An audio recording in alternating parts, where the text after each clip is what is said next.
Palmer. Hunt Palmer on 104.5 ESPN Baton Rouge. Holding down the middle of the day. Live from the Mercedes-Benz of Baton Rouge studios. This is Hunt Palmer. Welcome in. Hunt Palmer coming to you from the Mercedes-Benz of Baton Rouge studio downtown in the capital city on a Wednesday. Hope your week is moving along great. Casey Gaines, Taylor Sharp back there on the ones and twos with you until 3 o'clock. Got Stefan Krajisnik coming up from the Jackson Clarion Ledger. LSU and Mississippi State tonight from the Hump in Starkville. Stefan covers the Bulldogs again for the Jackson Clarion Ledger, so we'll get a thought on Chris Jan's team from him. What If Wednesday? Coming to you at 1:30. Going to get your submissions in the Bayou Ford chat. Taylor will throw some at me as well. Got some thoughts on LeBron James and what we saw last night. I'll preview the Mississippi State Bulldogs in hour number 2. Pelicans get another win last night. Very, very good. We'll look at some of my gambling picks from SEC action last night. So locked and loaded here over the next 2 hours. I'm going to start here with Derek Carr visiting the New Orleans Saints. I think if you listen to this show, there's a percentage of our audience that listens a significant portion of the show every day. There's probably a larger percentage of the audience that just catches us when they have the opportunity. If you're one of the people that listens to the majority of the show, or you catch us on demand, you've heard my thoughts on Derek Carr and the Saints and what that might look like and my feelings on it. But now it feels like it's a real possibility. You realize Derek Carr's visiting the Saints. The reports are that there's some interest, and you understand that if Derek Carr is visiting New Orleans, the Saints and Raiders have already agreed to the compensation that would send Derek Carr to the Saints. It's now up to Derek Carr whether or not it's a place he wants to go. He's obviously got that no-trade clause. So, there are a lot of pieces to this puzzle. But as I work through them, it continues to push me one direction. So let's work through it here. Saints and Derek Carr. Carr is owed about $40 million next year. The Raiders have to have him off of their roster by the 15th of February. That means they've got until next Wednesday to deal with this. Same exact situation the Falcons were up against last year with Matt Ryan. And they ended up at the 11th hour dealing him to the Colts for a third-round pick, and they ate $40 million of dead money. If the Raiders don't do anything by the 15th, they're going to have to cut him. They're going to get nothing for him. They've decided they're moving on. He's not coming back. You saw the interview at the Pro Bowl. You understand the situation. Derek Carr not returning to Vegas. They're either going to trade him and get something of value or cut him, which means their leverage is minimal. What you are doing when you trade with the Raiders is basically eliminating the competition that may exist for a negotiation with Derek Carr, because I don't think anybody is paying him $40 million next year. The Saints right now are $60 million over the cap for next year. So some quick back-of-the-napkin math. If you're $60 million over the cap and you sign a quarterback that's going to make $40, that's $100 million over the signing cap. Of course, that's not exactly how that would work. If the Saints added Derek Carr, they would immediately get to work on his contract and renegotiate the entire thing.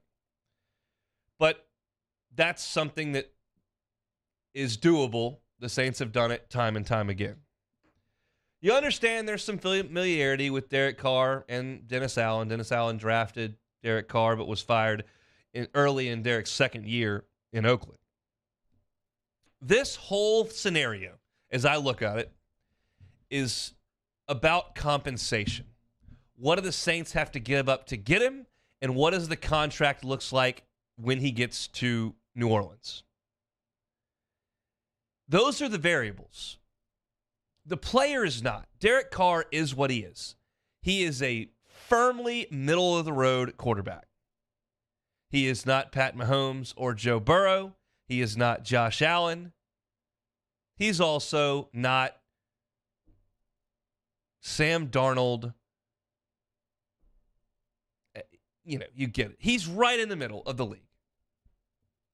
That's not going to change. You're not going to sign him and he becomes atrocious. You're not going to sign him and he becomes a first-team All-Pro. The only variables here are the compensation, and that's what makes this entire discussion. What do you give up and what are you paying him? If you're telling me that with your organization that's $60 million over the cap right now, that you're going to bring him in and renegotiate and pay him $30 million, and you're going to give up a second-round pick, that's unacceptable. You start to talk about a third-round pick, I feel a little better about it. Let me see what the renegotiation of the contract looks like. I'm assuming Derek Carr is not in a huge hurry to run to New Orleans to have his compensation slashed. He's signed a deal. He's entitled to it by the NFL. You know what? A team that's right now $60 million over the cap, not necessarily in the best spot to do that. Now, I'm not going to sit here and suggest to you that I know what the heck Kai Harley and Mickey Loomis and those guys do with the books when I'm not looking, or nobody. I don't know exactly how all that works. Deferred payments, roster bonuses. I understand the buzzwords, the terminology. As far as exactly what this would look like and coming up with some accounting wizardry that would make this all equal out, you're not going to get that from me on this show. But I know what draft picks are, and I know what the state of the Saints roster is. You start talking about fifth-round pick, okay, we're moving in the right direction. And then I got to see what the money looks like from a contract perspective. Does Derek Carr taking snaps for the Saints make them better next year? I would say yes. I would say it does. Does Derek Carr on the books for a massive amount of money in his 33, 34, 35 seasons with the state of their salary cap and roster right now work for this franchise? In my eyes, it does not. Here's what I see when I look at the Saints. And this is what happens when you go through a season like the one the Saints just went through, which we haven't seen in a long time. We've consistently looked at the Saints for well over a decade as a team that's pretty close, that should very much compete for the division, can very much make a run at the Super Bowl, and may, if things break right, be able to win a championship. That's the way we have looked at the Saints for over a decade. We don't look at them like that anymore because of where their salary cap is, what their record was. Here's what I see when I look at the Saints. I see a team with a leaky run defense, 20th in the league.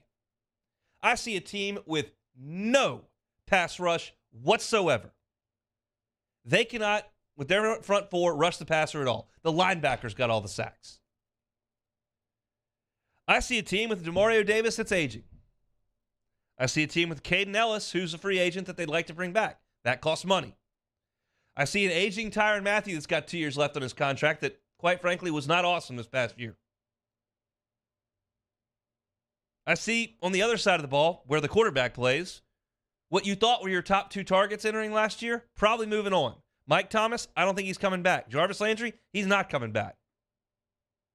I got an undersized tight end that's really playing out of position in Juwan Johnson. I got questions with Andrews P's future and what the offensive line looks like. I got a bunch of, well, I shouldn't say a bunch of money. I have money and a significant investment in Trevor Penning, who hasn't really played. I got holes all over the place. And adding a middle-of-the-road NFL quarterback for a significant amount of money and giving up a draft pick? I don't see it. I was a little bit more on board with trying to go get Deshaun Watson. We're talking on the field. Younger, more productive. If we were talking about someone with the accomplishments of a Mahomes or Burrow or something, I know those guys don't come on the market, but you get what I'm saying. This is Derek Carr. This is not a guy that changes franchises. His franchise has stunk for 10 years. But this is the Saints' MO. This is in their DNA. And it makes all the sense in the world with Breeze and Peyton. It makes very little with Allen and Carr. You want to give up 2 picks to move up 8 spots in the first round to go get your guy when you've got Breeze and Peyton and you just went 12-4 in a 16-game schedule? Okay. Maybe that's your piece. Maybe he makes the play in the divisional round that gets you to the NFC Championship. Maybe that's the hole you're missing. This doesn't look like that to me.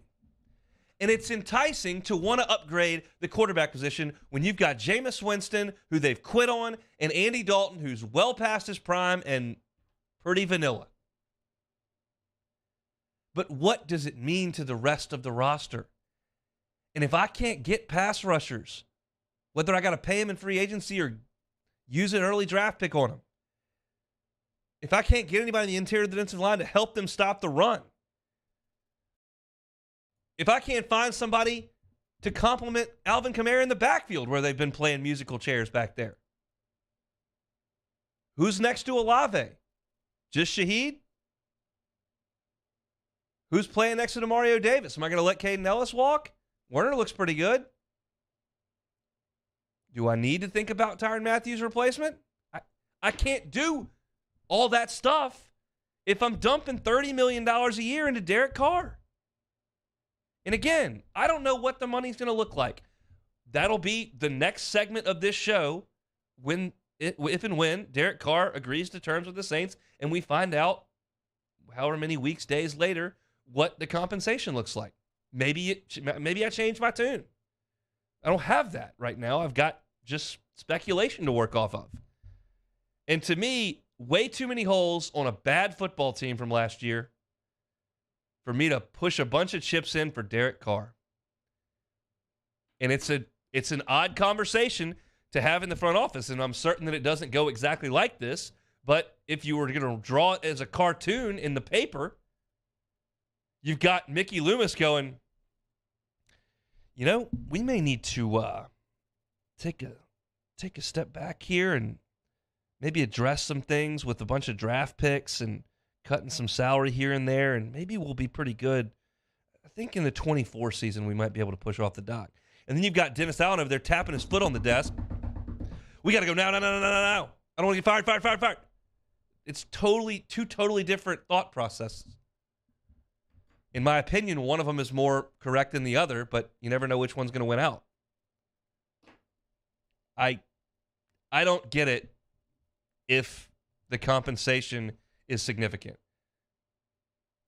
But we'll just have to find out. It appears, though, that this is very, very real. And we'll see what the result is after Derek Carr comes on down and goes to Brennan's or Galatoire's, take him over to Dini Seafood. Whatever they do when they bring him in to woo him, we'll just have to see. And we'll react to it if and when it does happen. LSU and Mississippi State on the hardwood tonight up in Starkville. Stefan Krajisnik covers the Bulldogs for the Jackson Clarion Ledger. He's with us next on the Hunt Palmer Show. Hunt Palmer on 104.5 ESPN Baton Rouge. This year, the only app you need at your Super Bowl party is FanDuel, America's #1 sportsbook. Download FanDuel now and use the promo code 1045ESPN so you can bet the Super Bowl 57 with a no-sweat first bet. You'll get up to $3,000 back in bonus bets if your first bet doesn't win.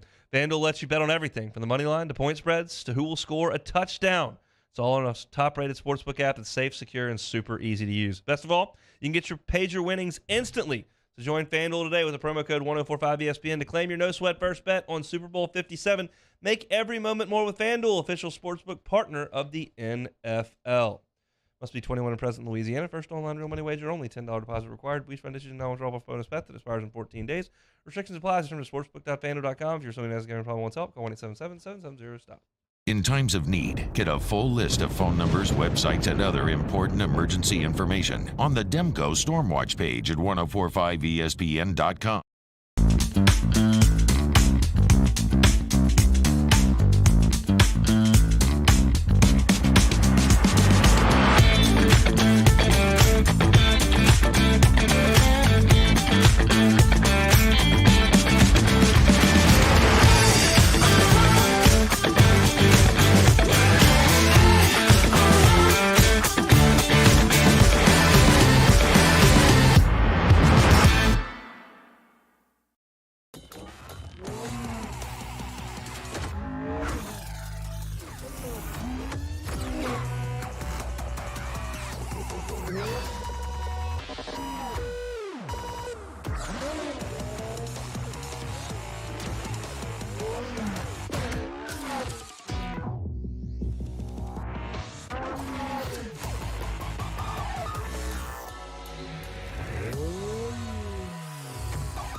Electricity is all around us, and our families depend on it.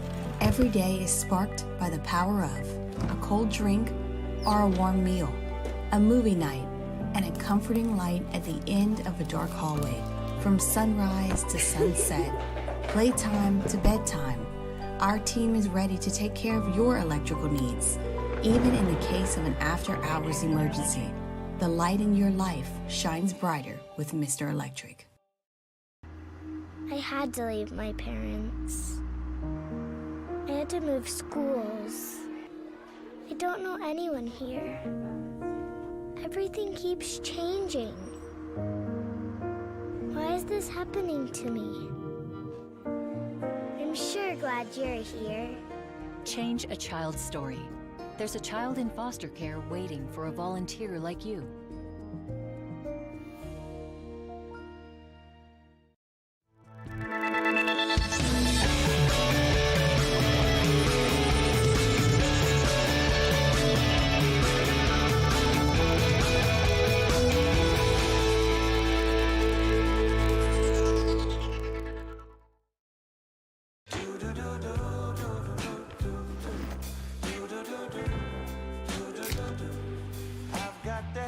Sky, I've got that sunshine.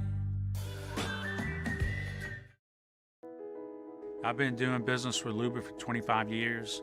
They're dependable, trustworthy. It's just the attention to detail with our clients. Our folks have years and years of experience. They're highly trained professionals, but many companies have that asset. What I'd like to think makes Luba a bit different is that we use those talents in a way that truly is dedicated. Charles Hanniger join us for the Thursday edition of Hanny Time. We'll take a look back at LSU and Mississippi State, plus Ali Cosell from the Bird Rights joins us at the NBA trade deadline. Hanny Time, 104.5 ESPN Baton Rouge.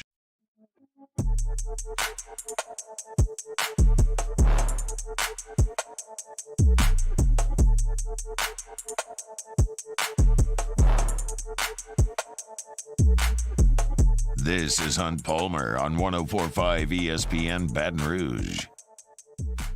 Hunt Palmer Show, Wednesday edition here, 104.5 ESPN Baton Rouge. Glad you're hanging out with us. Tigers and Mississippi State tonight from the Hump in Starkville. 8 o'clock tip up in Mississippi. Stefan Krajisnik covers the Dogs for the Jackson Clarion Ledger. Joins us now. Stefan, thanks for the time. How are you? Yeah, I'm good. I appreciate you having me on, man. Absolutely. It is our pleasure. We know how that town gets going for baseball. Is there an eye towards baseball at this point, or folks still locked in on year one of the Chris Jans era? Well, if you asked me that about 2 weeks ago, I probably would have told you, yeah, everyone's got their eyes on baseball, and I think to some extent, that's still true. But, this recent 3-game winning streak that Mississippi State has had is kind of, reminding folks of the 11-0 start, Chris Jans and Mississippi State had to this season. And, looking around at bracketology, I think Joe Lenardi had his latest today, and there's, the first 4 out, the next 4 out, and then there's, teams being considered, and Mississippi State is there. So I think there's some fans, still keeping an eye, looking at the rest of the schedule and seeing some opportunities for a few more wins. But for the most part, I think baseball is starting to take over here real soon. Next Friday, opening night. You mentioned Mississippi State started SEC play 1-7 with that only win over lowly Ole Miss, but beat TCU in overtime in the Big 12 Challenge, beat South Carolina by 15 in Columbia, and then beat a Missouri team that had been playing very well in Starkville on Saturday. So what's been the difference over the last week and a half? Yeah, I think the difference was, you mentioned the 1-7 start, and when you look at some of those scores, I mean, with the exception of a bad game up in Knoxville, Mississippi State was close in those games, and, it's kind of a similar tale to last season of, it's a tight game coming down the stretch, and then you just don't have the guys to, knock down shots, in crunch time. And I think, against TCU, they finally had a few guys, see some shots go through, made a big three-pointer to, get us to overtime, had a couple big three-pointers in overtime to pull away in that game. And, suddenly you're seeing, when it comes to those, last 5 or 6 minutes of the game, guys have a bit more confidence. They're more comfortable running, what Chris Jans wants on offense. You're kind of seeing, what was felt to be close, in the tough stretch of the season finally coming through. And, the offense hasn't been terrific, but, it's been good enough, right? Like you look at that Auburn game, they lost by 6 at Auburn. They were like 0 of 18 from 3 in that game. There's been games where you look at the shooting numbers and they're just, unfathomable how bad they were. And then now you look at, the last 3 games and you see that, if it's a team that if they can knock down, 5 3-pointers in a game, it doesn't have to be a lot. They have the defense to be able to compete. So I think things have just kind of, from a mental standpoint, been in a good spot for them recently. The defensive metrics are really, really impressive for this Mississippi State team. What makes them so successful on defense? Yeah, they do a good job of getting into the passing lanes and creating turnovers. And, you look at that and a lot of people say, well, turnovers are based a lot on luck. But I think, in this defense specifically, and you look at what Chris Jans has done, previously at New Mexico State, now at Mississippi State, he does a good job and his staff does a good job of, scouting and not just, being in those passing lanes, but, anticipating those passes, understanding, what schemes other teams are trying to run, and being able to slow down transition offenses, how fast, teams like to play, in today's game. So I think what they've been doing with their scouting report, specifically in that Missouri game, Missouri was, what are they, second in the SEC with like 80 points per game, and they scored 52 in Starkville. Yeah. They're doing things in their scouting report, and I'm looking at, KenPom right now, they're third in the nation in steal percentage. Fifth in defensive adjusted efficiency. All the numbers, on defense are really eye-popping, and I think a lot of it has to do with what they're doing, like let's say we're talking about the LSU game tonight, what they did, yesterday, what they did on Monday, in terms of watching film. It seems like, they're doing a good job of figuring out what other teams try to do. As great as the defense has been, the offense has been shaky. If you ask Chris Jans, what are you trying to do on offense? If things are working well, what's the goal for Mississippi State offensively? Well, the goal is to get Tolu Smith going inside. I think there's no denying that. I think he's, first in the SEC in terms of, percentage of possessions he's being used on. A third of the time, he's getting the ball in some capacity on their possession. So he everything runs through him. They want to be inside out. They have, guys like Shaquille Moore, Deshaun Davis, who can knock down, catch and shoot three, not necessarily guys that, off the dribble are going to pull up some three, but Tolu Smith can get going inside and draw the defense in. There's been so many games this year where he draws a double team, a triple team. He posted a picture on Instagram in that TCU game. There were 4 guys around him at one point. He draws all that attention inside. It can open some things outside for them. So they're definitely an inside-out type of offense, under Jans. And, if that's what he wants moving forward, that's kind of, still hard to determine. It's going to depend on, what kind of recruits he gets in, what kind of shooters does he have, next season and beyond. But right now, I think there's no doubt he identifies, Tolu Smith as being, the best player on this team by a pretty wide margin, and he'll let him, go to work inside. And if defenses, try to adjust to that, then Mississippi State will look for some 3-pointers. Shaquille Moore's a name you mentioned earlier, plays a guard, a little lefty, a junior transfer from NC State. I watched a couple of games last night and this morning, and it appears that he's shooting it a little bit better of late. What kind of player is Moore? Yeah, he's a finalist for, one of those Defensive Player of the Year watch lists. So you can see why, he fits into Chris Jans' system. And you don't see too many guards, get put on those watch lists. So on defense, that's the main reason, Chris Jans really likes to have him in there. But he's also a guy that, can play the 1, can play the 2, could be a catch and shoot guy. Like you said, he's been shooting better the last few games. Had a stretch, last season, even early this season where he struggled a bit. I think he's starting to find his stroke, but I think he's being a little bit more selective. And he's also a super athletic guy. I'm sure, when you were watching through some of those games, you saw that dunk he had against, Missouri. Yeah. We're talking about a 6'1" guy, 6'1", 190 pounds, and he just gets up there and throws out that. He's got some sneaky hops. So he's really athletic, and you see why it works, on the defensive end for him. And on offense, he's very selective to the point where, Jans told him, like, hey, you have a really good pump fake, but how about instead of pump faking, you actually shoot some of these open looks that you have, So I think they're trying to get him to, start shooting the ball a bit more, because I think they see that the potential's there to, really get him going from beyond the arc. Chatting with Stefan Krajisnik, who covers Mississippi State for the Jackson, Clarion Ledger, Tigers, and Bulldogs tonight, 8 o'clock inside the Hump. Wednesday night, late tip, middle of the week. What kind of environment do you expect tonight inside the Hump? It's really been surprising me the last few times, how good the environment has been at the Hump. And, Chris Chance did a good job in the off season and has even done it, during the season of going on campus. In the fall, he was going to, fraternities and sororities and speaking to them and telling students to come out. I think it was before that South Carolina game, they did one of those like blow up inflatable, hoops on campus, and he was shooting like half court stop shots with students and things like that. So the crowds this year, and I'm sure, anyone, LSU fans, Mississippi State fans who were at the Hump the past couple of years, of COVID excluded, saw that there wasn't that much interest in Ben Howland's style of play. They didn't see, the direction of the program going in the right way. And I think, fans are really starting to buy in to Mississippi State basketball here, and especially the student section has been packed, just about every game. So, the 8 p.m. tip might be a little tougher for the people, out of town making the trip. That's a late drive home. Yeah. But in terms of the student section, I'd be surprised if it wasn't another, packed student section again. They've been good. When they had that 1-7 stretch going into that TCU game, and Chris Chance admitted he didn't think that there was going to be, that many fans there. I mean, you're 1-7, you're losing, your hopes, and like you mentioned there, baseball season's right around the corner, and they ended up having a really good crowd. It played a factor in that game, and it was an impressive crowd against Missouri. So I think it'll be a decent crowd tonight against LSU as well. A little bit of a honeymoon period last year for the Diamond Dogs. Expectations still real high this year for Mississippi State's baseball team?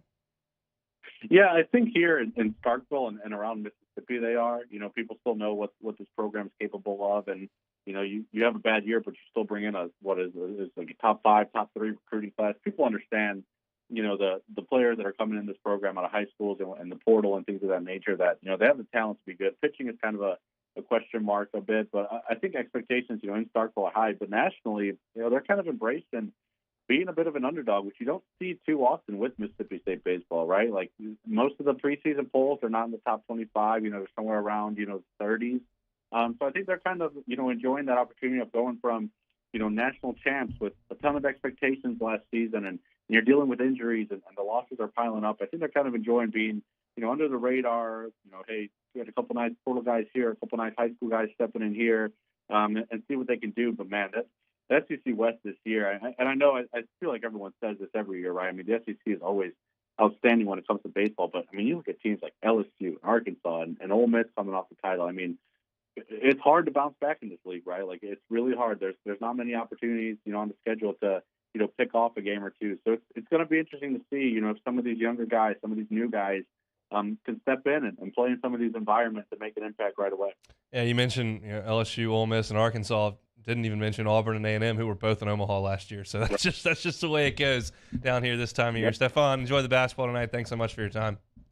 Yeah, thanks for having me on, guys. Looking forward to watching LSU baseball this year. They should be fun. It's going to be something. We're all real excited down here, so we'll talk soon. Yep, see you, man. This is Stefan Krajisnik from the Jackson Clarion Ledger. That's one thing that he mentioned in there when he was talking about the crowd tonight in Starkville. And it's something that I don't know that I paid a ton of attention to, certainly not growing up.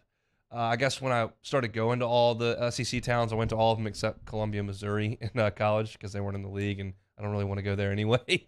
But I went to all the other ones, and you realize, like, these Tuesday and Wednesday night basketball games, no one lives in Starkville.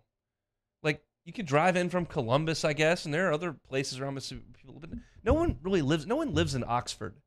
Come in from Memphis or Jackson's a couple hours. No one lives in Auburn. Montgomery's an hour away. And so if you're going to play an 8 o'clock game and you live 45 minutes, an hour and a half away, that's easy on a Saturday. Book it on in, come on out, make a day of it. That game's not going to end until 10:15. If you live an hour away, you're not going to sleep till well after midnight. It's a little different. We don't have to deal with that in Baton Rouge because a lot of people live in Baton Rouge, and they don't have to deal with that in some of the other places around the SEC. Tuscaloosa's a big enough city. Gainesville, big enough city. Certainly Nashville, Knoxville, Columbia, South Carolina, like bigger cities.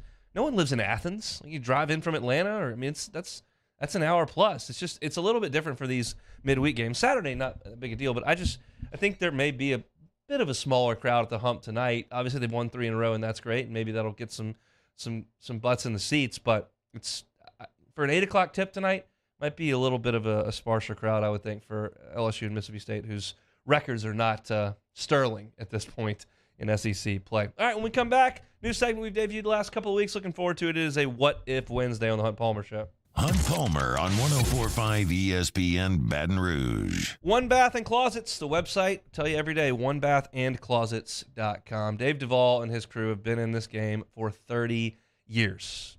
They show up, they're on time, they give you a schedule, they stick to it, and I promise you, when that job is done, they're not going to race to the next job. They're going to get it done the right time, the first time, and leave the competition behind. Look, how much better would your home look with a brand new bathroom? David Duvall and his team can do a full-scale renovation. They can do a tub-to-shower conversion that can be done affordably and rather quickly. What about your closet? Is it cluttered? Is it busting at the seams? Maybe you don't have exactly what you need. Let David Duvall and his team come and customize a closet for you. If you tell him that the Hunt Palmer Show sent you to One Bath and Closets, here's what he's going to do. He's not going to charge you for the rip out of your current closet. He's not going to charge you for the labor to put in the new closet. Only going to charge you for the cost of that unit. Special deal here for the listeners of the Hunt Palmer Show. Go to the website, onebathandclosets.com. Again, the website, onebathandclosets.com. Our listeners fire off their opinions on the jimsfirearms.net hotline at 499-1045. Keep listening for your next chance to shoot us your thoughts with the jimsfirearms.net hotline on 104.5 ESPN Baton Rouge. Bayou Chrysler Dodge Jeep Ram has $10,000 off new 2022 Ram 1500s. 2022 Ram 1500 trucks on our lot now with $10,000 off MSRP. All new Bayou vehicles come with a 1 million mile warranty. If you need sales or service, the crew at Bayou is going to do right by you. Hi, I'm Brandon Landry, founder and CEO of Walker. Hi, my name is Dr. Craig Green. This is Ryan Terrio with HUDCORoofing.com. Hey, it's Matt Moscona. No matter how big your commercial roofing job, HUDCO can help. My patients come to me because they trust that I can get the job done at a high level. Ryan Terrio and Richard Tilley have the same level of trust when it comes to roofing. If you have a roofing issue, call HUDCO Roofing. Give us a call, 364-1007, and we'll come to your house and give you a free inspection. Saturday, February 25th, 7 p.m. The Bulls, Bands, and Barrels Tour at the Lamar Dixon Expo Center. Presented by Jerry Lane Chevrolet. Edge of your seat excitement with bull riding, barrel racing, ultimate bullfighting. With a live performance by Bailey Zimmerman. With Timothy Wayne. Plus two-time PBR world champion Chris Shivers. And Brinson James, the entertainer. Tickets and information at bullsbandsandbarrels.com. Saturday, February 25th. Lamar Dixon Expo Center at 7 p.m. Presented by Jerry Lane Chevrolet. The #1 Chevrolet dealer in Louisiana. I had to leave my parents. I had to move schools. I don't know anyone here. Everything keeps changing. Why is this happening to me? I'm sure glad you're here. Change a child's story. There's a child in foster care waiting for a volunteer like you.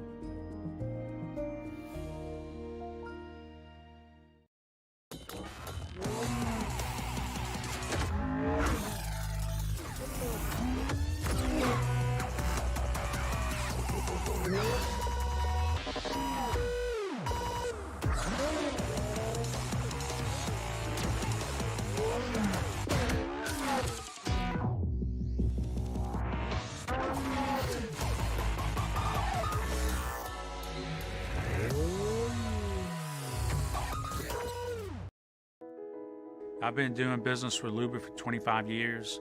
They're dependable, trustworthy. It's just the attention to detail with our clients. Our folks have years and years of experience. They're highly trained professionals. But many companies have that asset. What I'd like to think makes Luba a bit different is that we use those talents in a way that truly is dedicated to serving the needs of the folks who depend on us.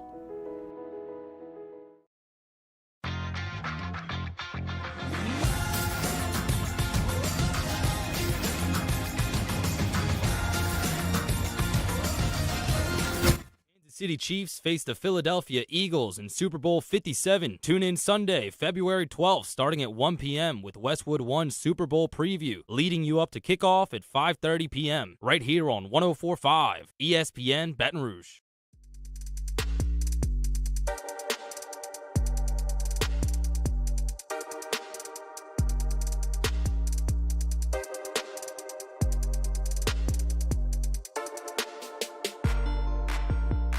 You're listening to Hunt Palmer on 104.5 ESPN Baton Rouge.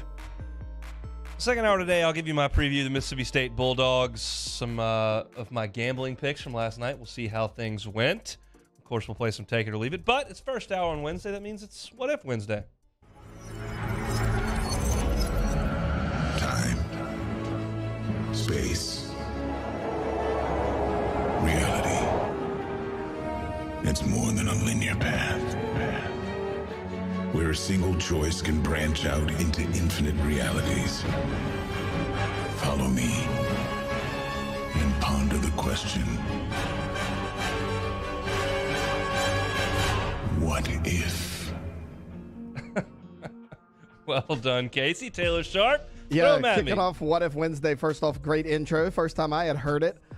What if, your answer is going to irritate me on this one, I already know.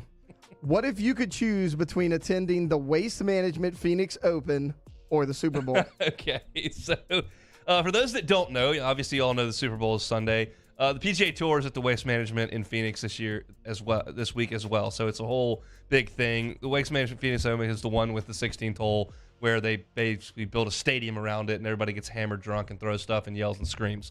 And I would love to go see that, and hopefully I will one day. If I'm going to be given the choice, I'm going to go to the Super Bowl. I would love to see them both, but I'm going to pick the Super Bowl here. That's the obvious answer. I think it's far more likely that I attend the Waste Management one day than it is that I attend the Super Bowl. But I will take the Super Bowl. It is a huge week for the PGA Tour. They're kind of teaming up with the NFL in a way. The NFL's having a ton of former players and current players come over to play in the Pro-Am today, which is a big deal for them and the Tour. Justin Thomas went to Super Bowl Media Day, kind of do some things over there with the PGA Tour, and they're going to be a really good lead-in to the Super Bowl in terms of sports watching, and it's an elevated event, so they've got a huge field there this week with all the top players in the world. It looks like a major field, quite honestly, because they're paying for a lot of money this week, but I would choose the Super Bowl. Thank you for not ruining the segment and making the correct choice. What if the MLB abandons divisions and they just go to 2 leagues? Okay, this has been floated, and there are some that think it's really headed that way, and you really become at that point far more like the NBA, which has divisions, but they don't really mean anything. You play for your conference seeding. And I think it would dilute rivalries a little bit if you gutted the divisions and you just played as a league, which is conferences in the NBA. But quite frankly, to me, like I've already gotten worked up about LSU playing Texas A&M, and that was new 12 years ago. I can get hyped up about the Cubs playing the Twins. I can work some hatred up for Cubs and Indians. I'd rather play the Cardinals and Brewers and Reds and Pirates because that's what I've grown up with. But I also hated the Astros when they were in the Cubs division and they moved to the American League, and I've lost all interest in them totally. So it's a little bit more fluid. I've always kind of said that. Yeah, it's a lot. We're a lot more comfortable with LSU playing Bama and Auburn and Florida and Ole Miss, and that's what we're used to. I promise you, I can get fired up for LSU playing Oklahoma. I promise I can get fired up for LSU playing Georgia. I've just told you about LSU playing A&M. So from a rivalry perspective, some are built in and they make too much sense, but from LSU perspective, we don't really have one. And from my Cubs perspective, yeah, it's the Cardinals, and I'll still hate them. But if it just goes to a whole seeding structure like the NBA and MLB, I'll live with it. That's just not something that would drive me insane if it happened. I'm not that traditionalist to my core that I can't make a concession for that. All right, this one here's a doozy. What if Cam Thomas breaks LeBron's scoring record? The next day, we're going there. Cam did have 40 again last night, for those who are not paying attention. Third in a row, right? It's the third game in a row he has gone for 40. Youngest player ever to do that. He joined some pretty incredible company with LeBron and Luka and some of those guys 2 nights ago, and then last night he went and did it again. So, look, as I said yesterday, I spent a little bit more time on what Cam Thomas is doing yesterday. He's establishing himself as a guy that can score in the NBA from anywhere at any time. And there's always going to be a spot for that. You need guys that can protect the rim. You need guys that can play defense and be versatile. You need point guards to get guys involved.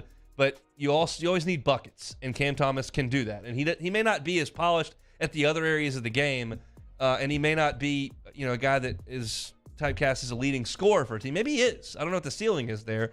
But I don't know that he's going to break LeBron's scoring record. I just think that he's carving out a really nice niche now with the playing time he's being afforded because Kyrie moved on and KD's hurt. What if Bo Jackson never suffered a hip injury?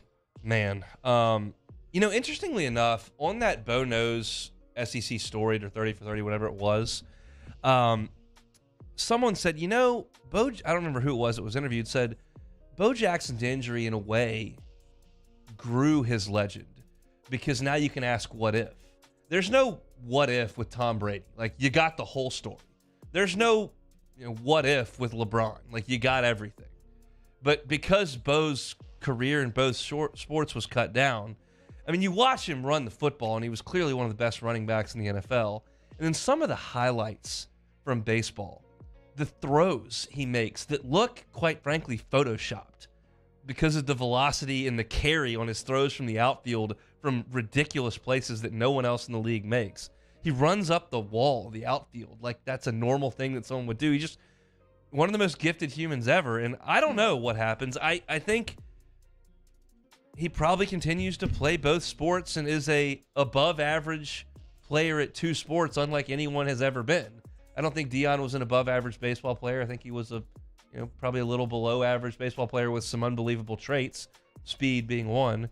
But Bo was above average at both, and that's almost impossible. So, it's a bummer that he suffered that injury, and you'd like to see that story told. But I do think there's something to be said for the fact that because the injury happened, you can look back and go, you could basically say anything, and no one can tell you that you're wrong.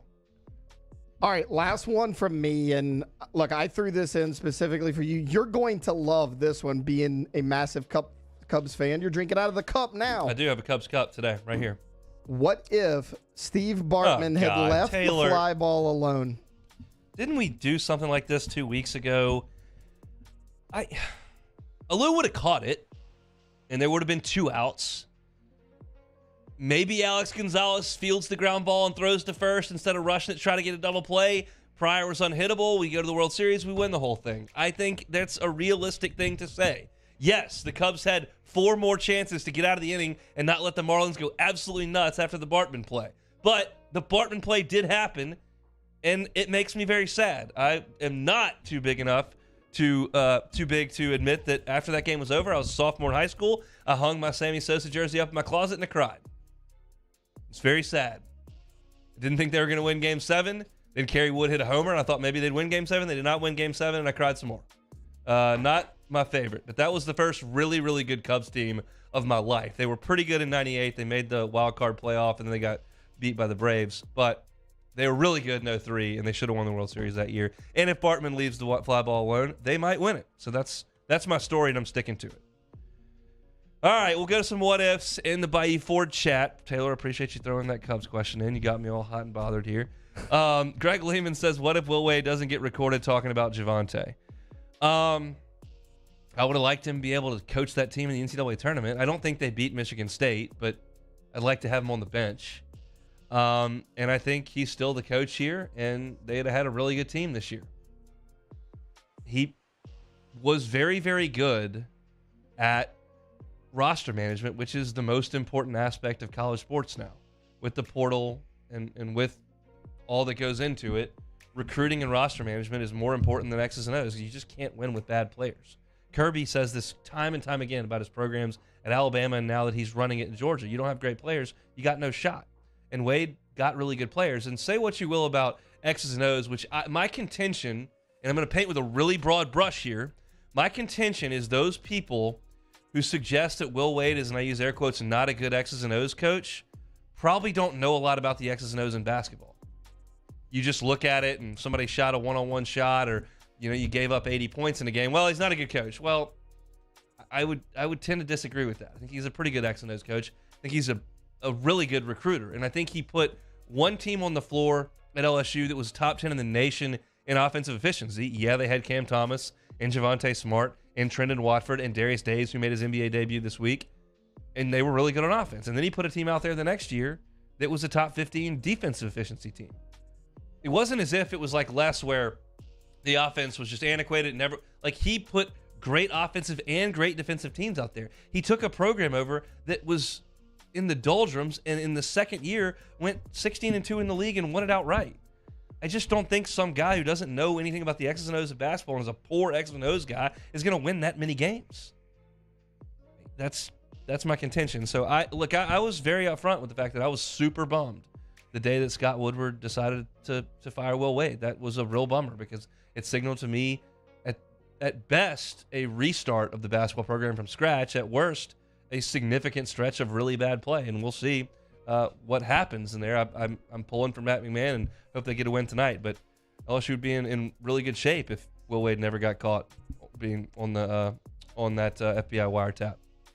Still looking through the through the Bayou Ford chat. Nookie said, "What if Cam Cameron gets fired at the end of 2015?"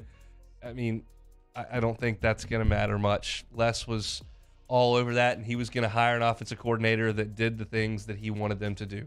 He was not going to do what Nick Saban did with Lane Kiffin. He was not going to do what Ed Ogeron and Steve Ensminger did with Joe Brady. He was not going to do that. He was going to hire someone who believed put a hat on a hat, run the football, play defense, don't turn it over, and we'll win because we've got really good players.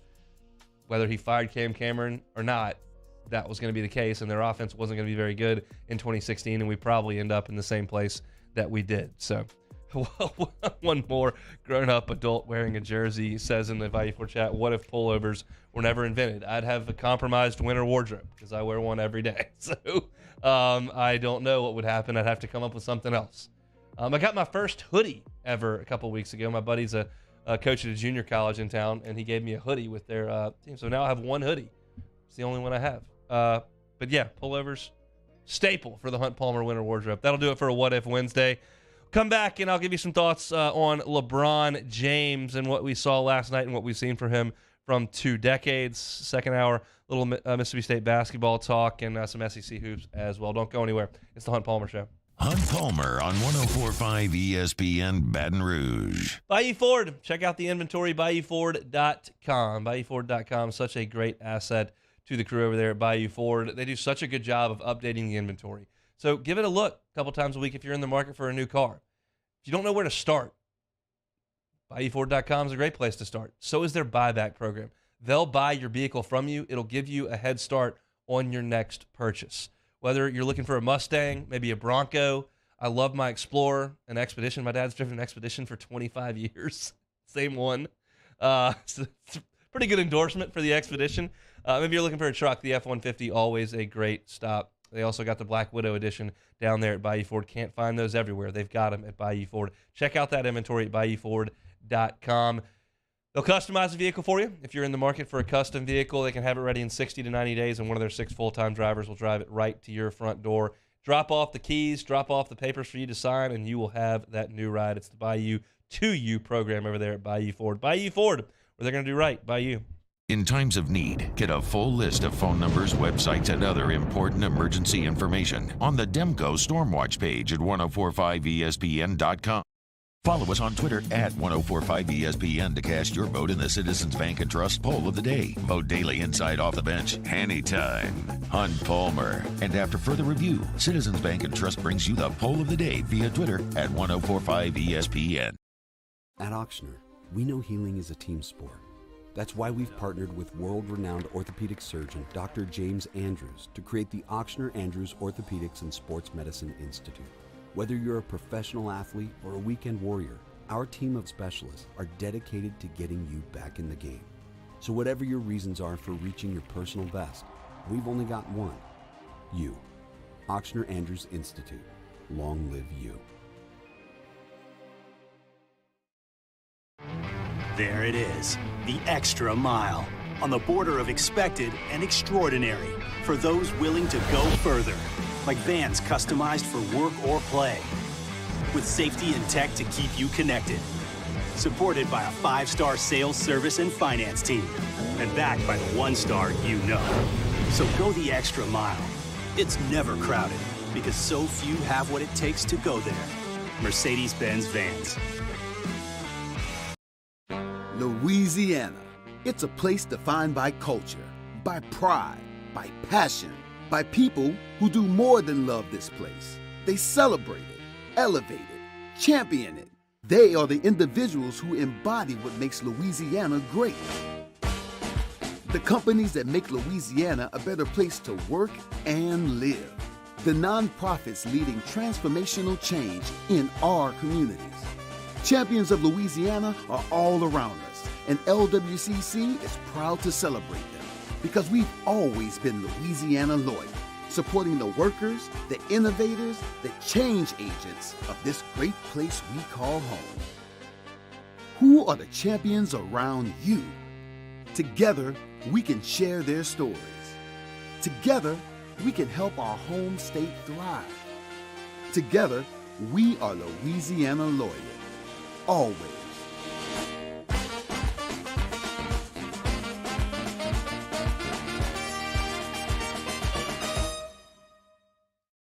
Hi, I'm Brandon Landry, founder and CEO of Walker. Hi, my name is Dr. Craig Green. This is Ryan Terrio with HUDCORoofing.com. Hey, it's Matt Moscona. No matter how big your commercial roofing job, HUDCO can help. My patients come to me because they trust that I can get the job done at a high level. Ryan Terrio and Richard Tilley have the same level of trust when it comes to roofing. If you have a roofing issue, call HUDCO Roofing. Give us a call, 364-1007, and we'll come to your house and give you a free inspection. Moon Griffon is back. The voice. Moscona inviting you to join us for Wednesday's Hump Day edition of AFR, presented by Pluckers. Derek Carr visiting the Saints. Does it make sense? We're talking about it on Wednesday's AFR. Join us 3 to 6, 104.5 ESPN Baton Rouge.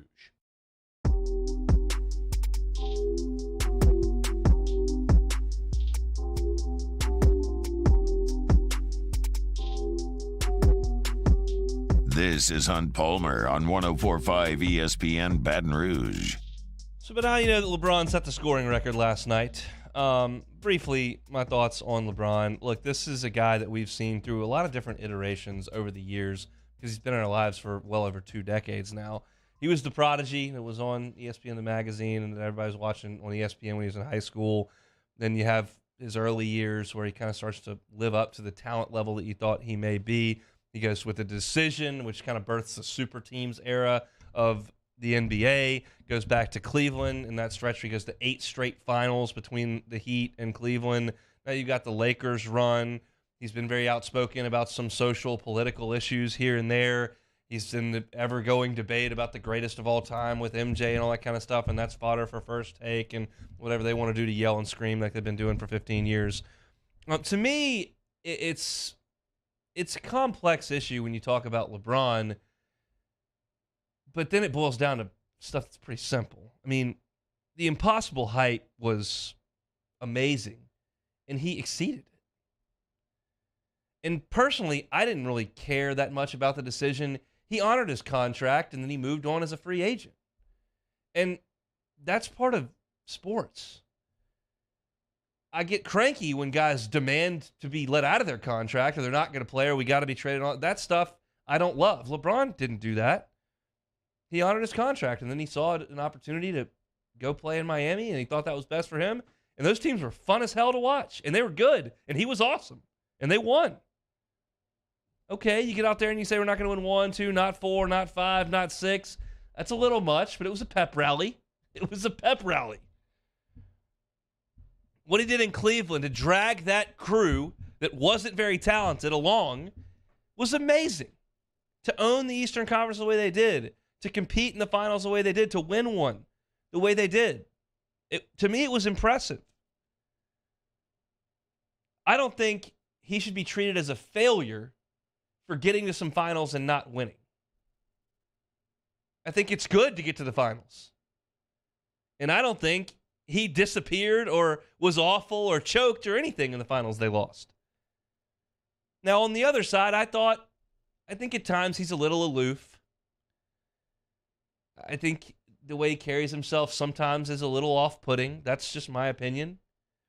But every all-time great essentially rubs people the wrong way. You never stay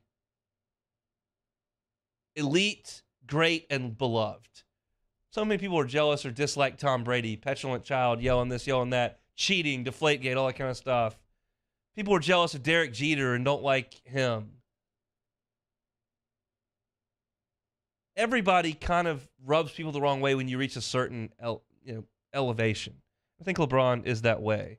But when it boils down to it, he's unquestionably one of the 5 greatest players who ever lived, and I'm very, very open to entertaining the debate that LeBron James is the greatest basketball player who ever lived. I think if you feel 100% certain that Michael Jordan is much better, I think there are arguments to be made otherwise. I can also make arguments that would favor Michael Jordan. Again, this is why First Take doesn't hire me, because I can't bang the table and scream about one side of that issue, because I think that's ludicrous. But I think LeBron James has been brilliant. It's been a pleasure to watch, and we'll see if there's any more chapters left to write in the story. Maybe not. Maybe this is it. But it's been a hell of a run for LBJ. Lots to get to in hour number 2. We'll start things off with LSU and Mississippi State. I'll give you my preview of the Bulldogs, my thoughts on the game tonight. Come back after SportsCenter. It's the Hunt Palmer Show. Bayou Ford has $10,000 off MSRP on select new 2022 Ford F-150 trucks. $10,000 off plus 0% financing. And all new Bayou Ford vehicles come with a 1 million mile warranty. The crew at Bayou Ford is going to do right by you. Saturday, February 25th, 7 p.m. The Bulls Bands and Barrels Tour at the Lamar Dixon Expo Center. Presented by Jerry Lane Chevrolet. Edge of your seat excitement with bull riding, barrel racing, ultimate bullfighting. With a live performance by Bailey Zimmerman. With Timothy Wayne, plus 2-time PBR world champion Chris Shivers, and Brinson James, the entertainer. Tickets and information at bullsbandsandbarrels.com. Saturday, February 25th, Lamar Dixon Expo Center at 7 p.m. Presented by Jerry Lane Chevrolet, the #1 Chevrolet dealer in Louisiana. I had to leave my parents. I had to move schools. I don't know anyone here. Everything keeps changing. Why is this happening to me? I'm sure glad you're here. Change a child's story. There's a child in foster care waiting for a volunteer like you.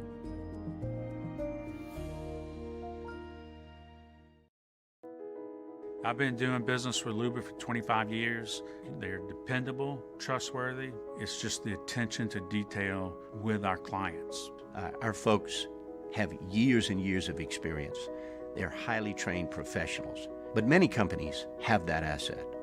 What I'd like to think makes Luba a bit different is that we use those talents in a way that truly is dedicated to serving the needs of the folks who depend on us.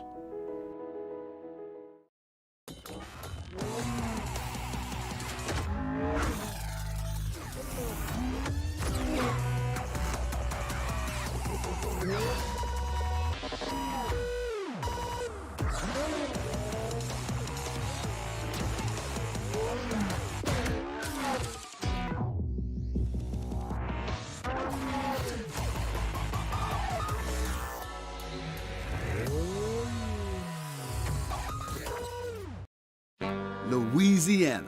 It's a place defined by culture, by pride, by passion, by people who do more than love this place. They celebrate it, elevate it, champion it.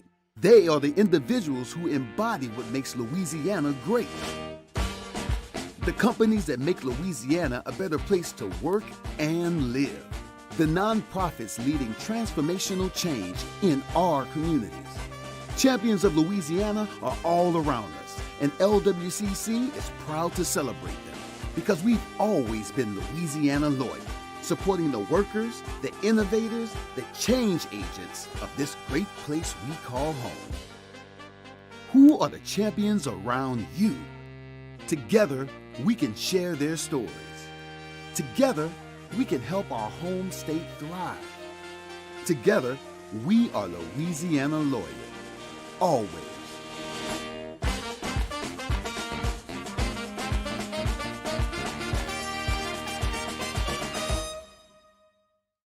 Hi, I'm Brandon Landry, founder and CEO of Walker. Hi, my name is Dr. Craig Green. This is Ryan Terrio with HUDCORoofing.com. Hey, it's Matt Moscona. No matter how big your commercial roofing job, Hudco can help.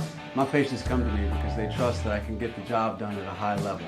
Ryan Terrio and Richard Tilley have the same level of trust when it comes to roofing. If you have a roofing issue, call Hudco Roofing. Give us a call 364-1007 and we'll come to your house and give you a free inspection.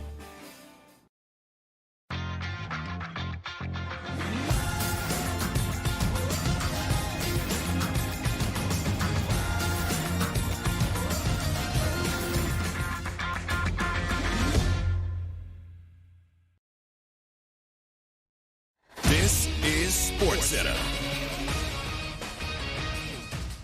I'm Christine Lisi. A couple of days after his trade from Brooklyn, guard Kyrie Irving will make his Dallas debut against the Clippers tonight, 10 Eastern, ESPN TV. We'll have to wait a bit, though, to see Irving play alongside fellow star Dallas point guard Luka Doncic. He'll miss a third straight game with a right heel contusion. When Doncic and Irving do get on the court together, they'll put on an amazing show, believes former Duke coach Mike Krzyzewski. I'm excited to see how talent makes talent better. You know, you have two amazing guys who can pass that ball. Doncic is a great passer in addition to being a scorer. He's just had to play that way with the Mavericks. Kyrie can play off the ball, too. He's one of the best shooters in the NBA. It'll be really exciting basketball. Mike Krzyzewski on Keyshawn, J-Will, and Max. NFL Chiefs coach Andy Reid telling reporters today quarterback Patrick Mahomes is close to full health ahead of Sunday's Super Bowl 57 matchup against the Eagles. He added that Mahomes can do just about everything despite his ankle injury. Mahomes said his ankle has improved since that win over the Bengals in the AFC Championship game. Think O'Reilly Auto Parts for all your car care needs. They're close, convenient, and have the parts you need fast, along with excellent customer service from professional parts people you can trust. Stop by your local O'Reilly Auto Parts today or visit O'ReillyAuto.com. Now, Hunt Palmer on 104.5 ESPN Baton Rouge. Holding down the middle of the day. Live from the Mercedes-Benz of Baton Rouge studios. This is Hunt Palmer. Half the work week in the rearview mirror. It's Wednesday afternoon here in the capital city. Got some weather incoming this evening, so everybody stay safe out there. Stay inside. Watch basketball. Tigers are on the hardwood. Sense the excitement. LSU and Mississippi State tonight at 8 o'clock inside the Hump. I've been to a couple games in the Hump. Not going to be mistaken for Madison Square Garden anytime soon, but I found it an enjoyable place to watch a game. Anthony Hickey hit a buzzer beater for LSU to win a game that I was covering up at the Hump once upon a time. Tigers would love one of their players to hit a buzzer beater to win on the road tonight because they have lost 10 games in a row. I'll put that to the test tonight at 8 o'clock in Starkville. Mississippi State in year one under Chris Jans, new head coach. They're 15-8 on the season, 3-7 in league play. In the non-conference this year, they beat Marquette, they beat Utah, they beat Minnesota. They lost to Drake right before SEC play to snap their unbeaten streak in non-conference play. And then they got into the league and took it on the chin a bit. 1-7 in the SEC, and that only win was against Ole Miss. But over the last week and a half, things have gotten a little better. They beat TCU, who was ranked 11th in the country at the time, in the Big 12 Challenge. Then they beat South Carolina by 15 points on the road. And then Missouri came in. We saw Missouri over the weekend, or last week. And we know they were lighting it up. They didn't light it up in Starkville. 63-52 was the final. So Mississippi State's won 3 straight, starting to feel a little bit better about themselves. This team has an identity that's rooted in defense. And the statistics are very impressive on the defensive side of the ball for Mississippi State. One, the entire game is very slow. 314th in the country in possessions per game. They, like LSU, want to play a slow basketball game.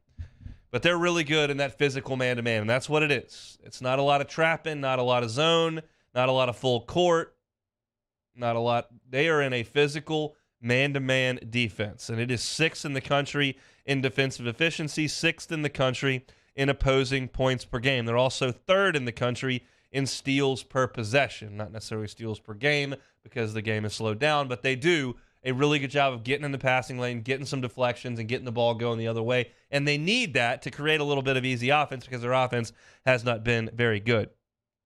They are 16th in the country in opponents' 2-point percentage.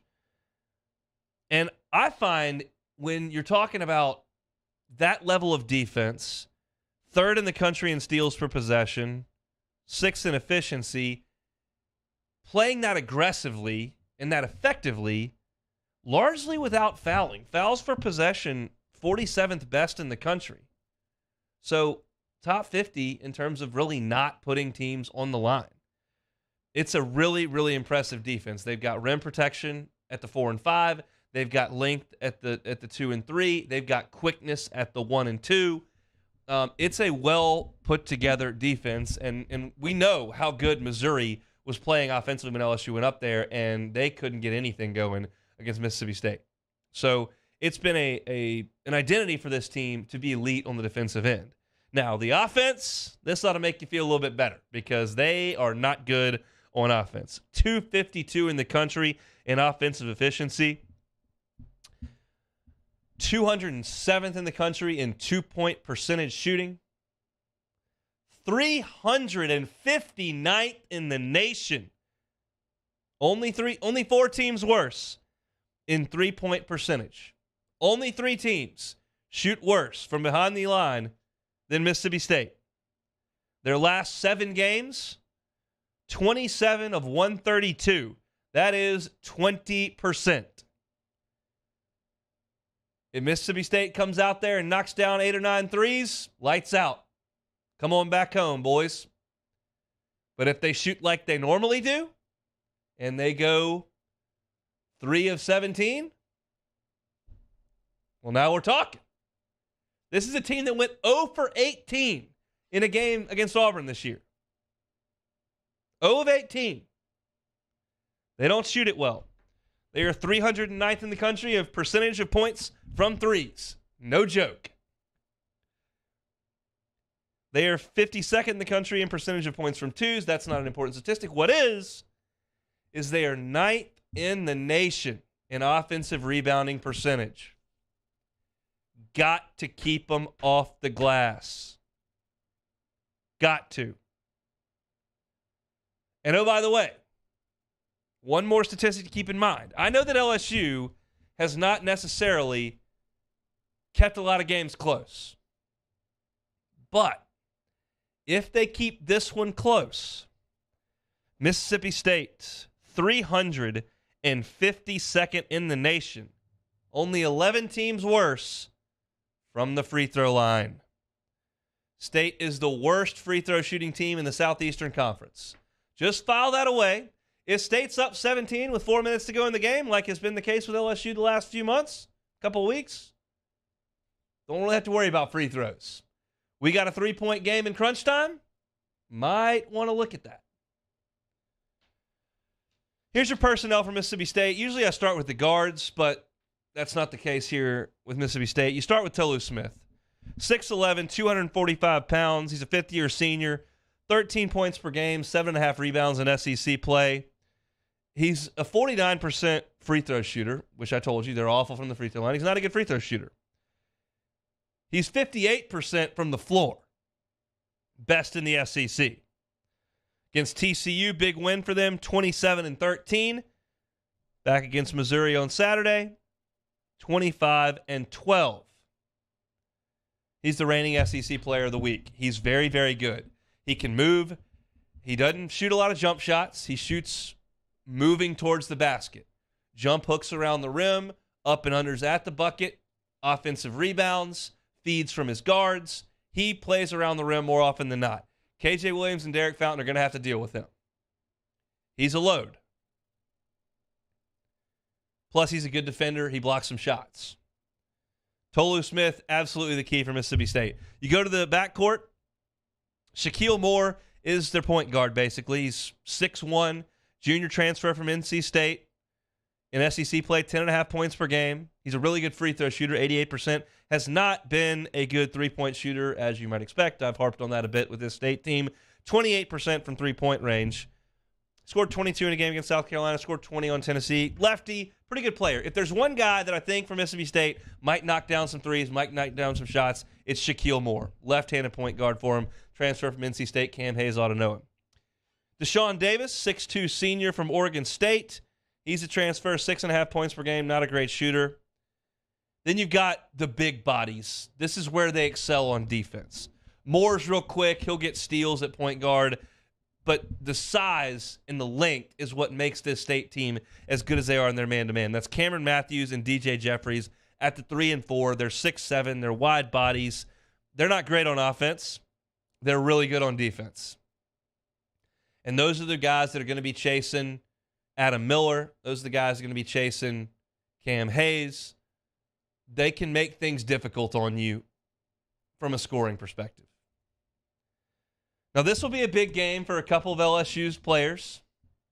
Derek Fountain, we know, transferred in from Mississippi State. He knows some of these guys. It's largely a transfer team, but he certainly knows Tolu Smith, certainly knows DJ Jeffrey.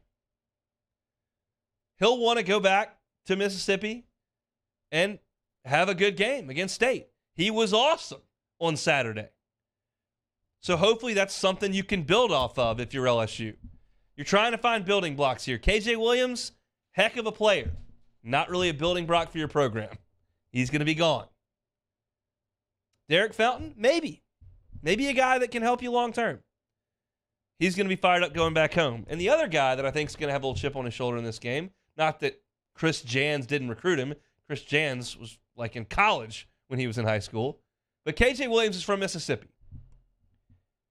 Going back, home state, Mississippi State, you think KJ Williams is going to be fired up and ready to play. Those two guys are going to have to be really good. I think LSU's guards are going to struggle a little bit to create. Now, what we've talked about the last couple of weeks is that LSU's playing a little bit better offensively, creating some better shots when they play with some tempo. Maybe they'll play with some tempo tonight against a team that doesn't want to do that. Missouri had no success against Mississippi State trying to play fast. We know how fast Missouri wants to play. But I'd like to see LSU kick it up a little bit. Shoot some threes. Certainly get Fountain involved. Certainly get KJ involved.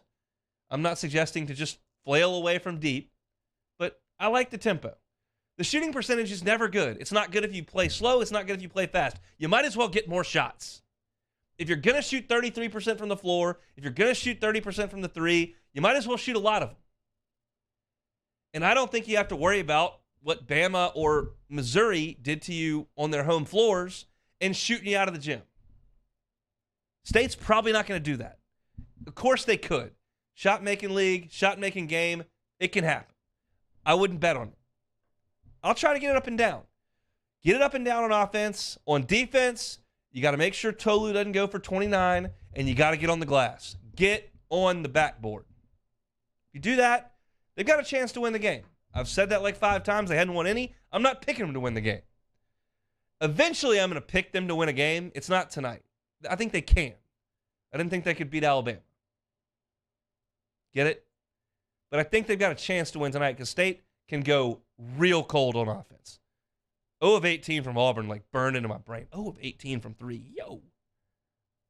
Drake beat them. Unfortunately, they're playing a little bit better. I have not seen the number on this game. Let me go ahead and pull that up on the FanDuel Sportsbook. I can guess, though, as I'm pulling it up, I would guess State is favored by 8 would be my guess. So as I pull it up, NCAA basketball on FanDuel. Let's see how my guess is. I'm not exactly a pro handicapper. That's more Jimmy Ott speed to tell you what the number would be. But I like to guess. Of course, it's a late game, so I have to scroll all the way to the bottom of my app. See, there it is, right there. 9.5. Not a terrible guess by me. 9.5. Whew. Yeah. It's about right with LSU losing 10 games in a row. They're not going to be getting a lot of favors from Vegas. Hopefully, they can stay inside that number, keep it close, and maybe have a chance to win tonight. I'll be quite honest with you. I have not been super excited to watch some of the games on LSU's schedule the last few weeks because I just had a feeling they weren't going to go so hot, and they really haven't.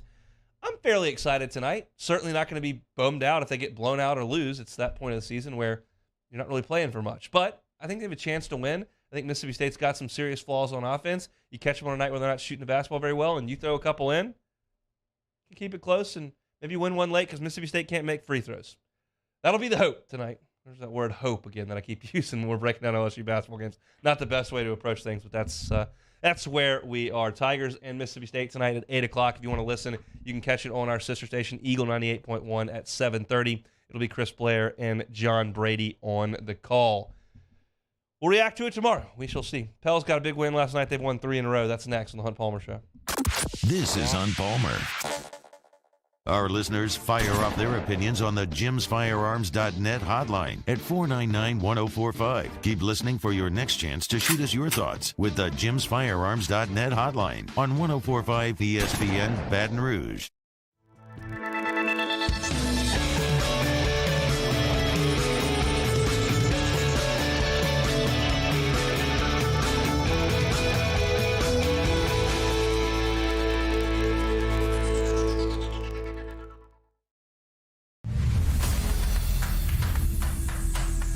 We get it done with strength, commitment, dedication, grit.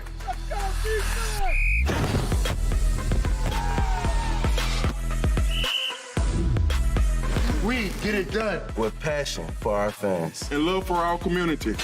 We are the Tigers. Get it done. Let the values of the purple and gold be in your starting lineup this season. And as always, get it done. Follow us on Twitter at 1045ESPN to cast your vote in the Citizens Bank and Trust poll of the day. Vote daily inside Off the Bench, anytime. Hunt Palmer. And after further review, Citizens Bank and Trust brings you the poll of the day via Twitter at 1045ESPN.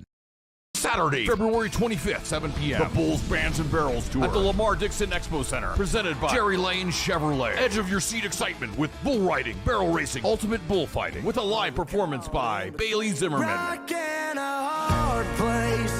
With Timothy Wayne, plus two-time PBR world champion Chris Shivers, and Brinson James, the entertainer. Tickets and information at bullsbandsandbarrels.com. Saturday, February 25th, Lamar Dixon Expo Center at 7 p.m. Presented by Jerry Lane Chevrolet, the #1 Chevrolet dealer in Louisiana.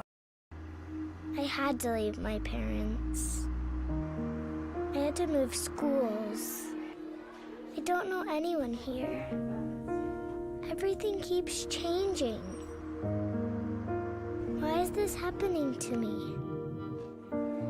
I'm sure glad you're here. Change a child's story. There's a child in foster care waiting for a volunteer like you.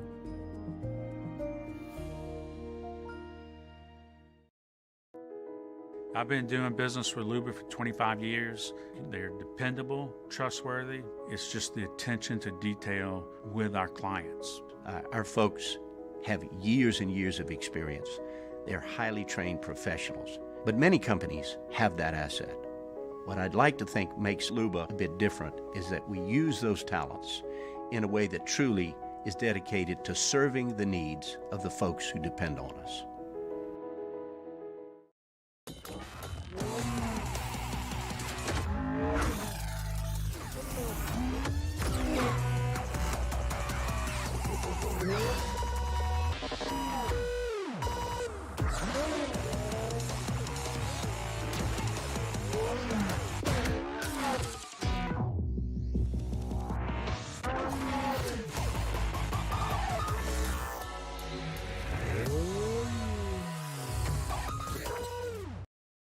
Louisiana.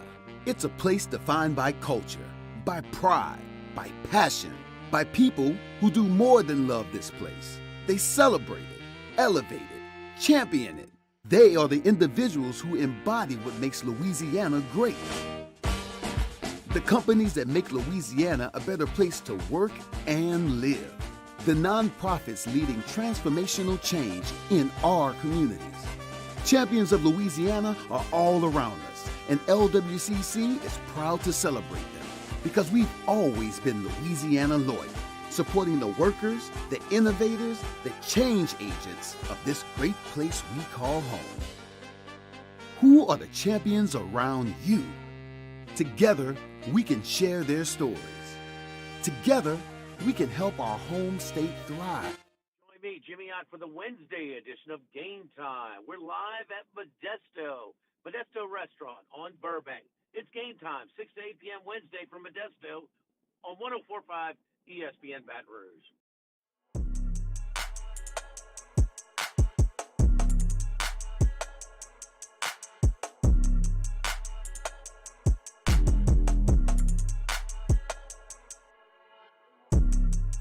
You're listening to Hunt Palmer on 104.5 ESPN Baton Rouge. So, y'all know me by now, and you know where my attention tends to lean and focus at times, and I'm a more of a college basketball guy than I've been in NBA in the past, and so I'm watching more of the Pels, and certainly I'm watching them on Tuesday nights over at Pluckers when they're on, and I'm watching Brandon Ingram last night, and I'm going, man, Nate Oates would really hate to coach this guy. Nate Oates is all about the analytics. We're going to shoot threes and we're going to shoot layups. And B.I. does shoot some layups. He doesn't shoot many threes. He only shot one last night. But he just lights you up from the mid-range. He's got no problem pulling up from 18, got no problem pulling up from 6. And he did that at a really high clip last night. And he scored 30 points. But most of it did not come from where Nate Oates wants it to come from. Now, B.I. did toss in 8 of 9 from the free throw line, and Nate Oates is fully fine with that. But the point being, Brandon Ingram's starting to play really well, and we expected that would happen. He came back. He's rusty. He, as I'm saying, the analytics would tell you, shoots quote-unquote low percentage shots. For him, they're not low percentage shots because he's the best at it maybe in the NBA, at working the middle of the floor. But he was awesome last night. He was plus 13 in his 36 minutes, and the Pellies got a win 116-107. They've now won 3 in a row. And it's just, it's been what most NBA seasons are. Most NBA seasons don't start atrociously and never pick up. Most of them don't look like the Warriors did when they rattled off 70-something wins. You've got your ebbs and flows, and they sometimes go with injury. They sometimes go with poor play. They sometimes go with great play and health. And the Pels have kind of ridden that. They played so well in December, and then it fell off a cliff in January, and now they're starting to find their footing again, and hopefully after the All-Star break comes, you get Zion back. I thought Herb Jones did a really good job on Trae Young last night.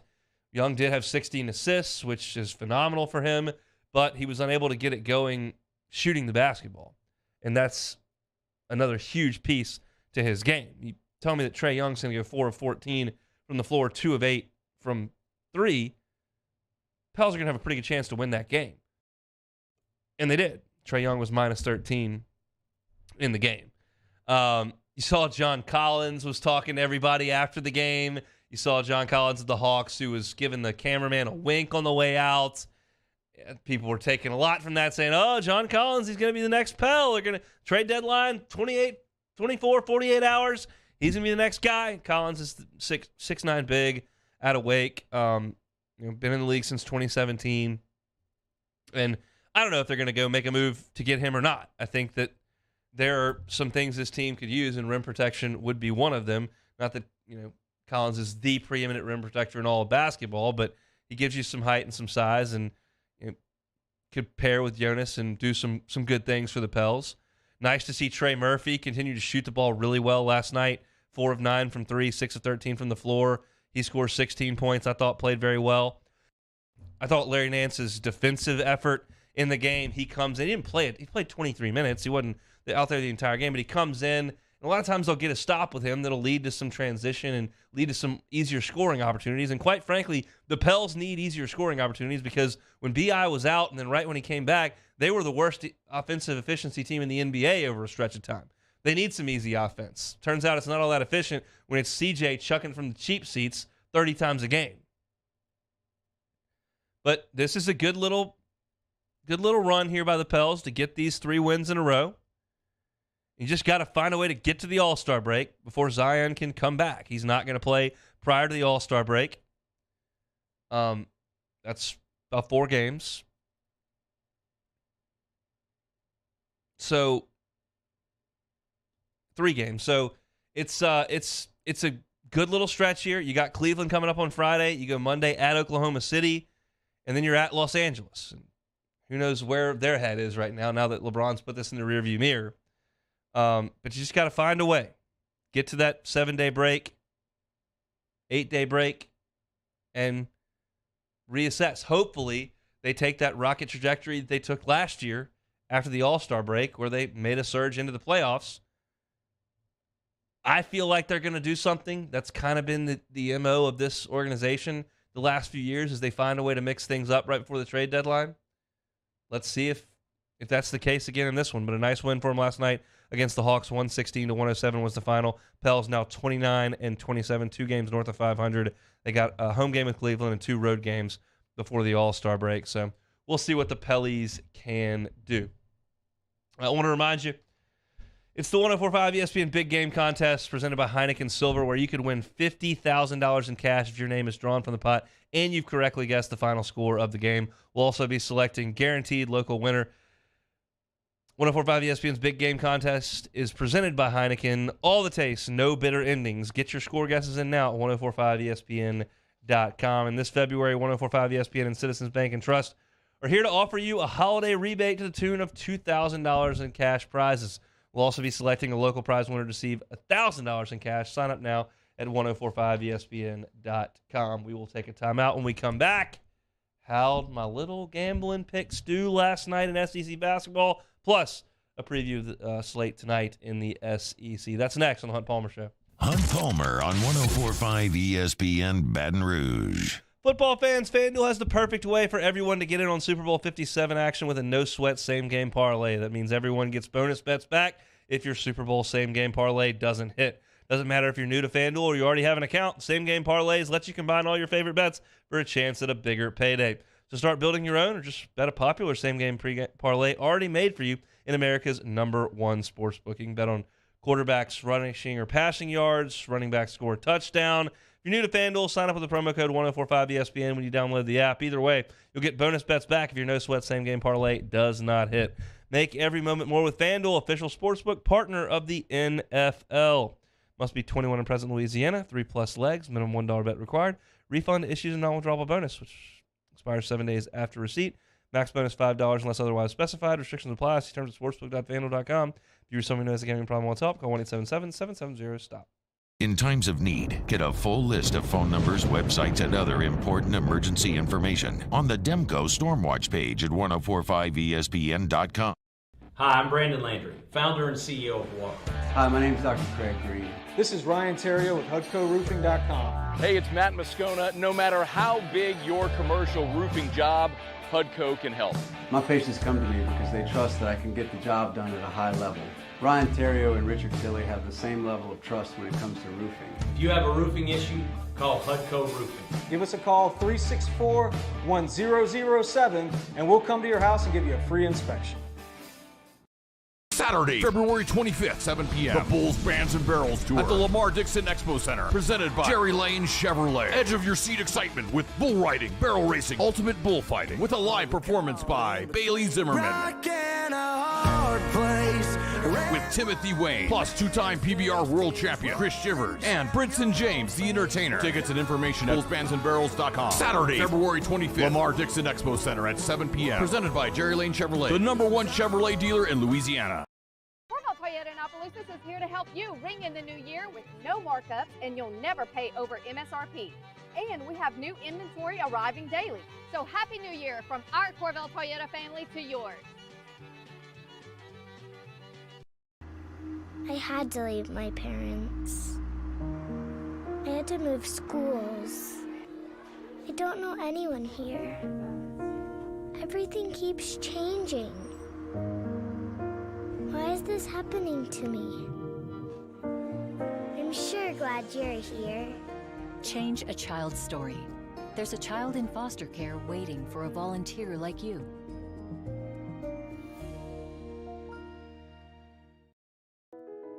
I've been doing business with Luba for 25 years. They're dependable, trustworthy. It's just the attention to detail with our clients. Our folks have years and years of experience. They're highly trained professionals, but many companies have that asset. What I'd like to think makes Luba a bit different is that we use those talents in a way that truly is dedicated to serving the needs of the folks who depend on us.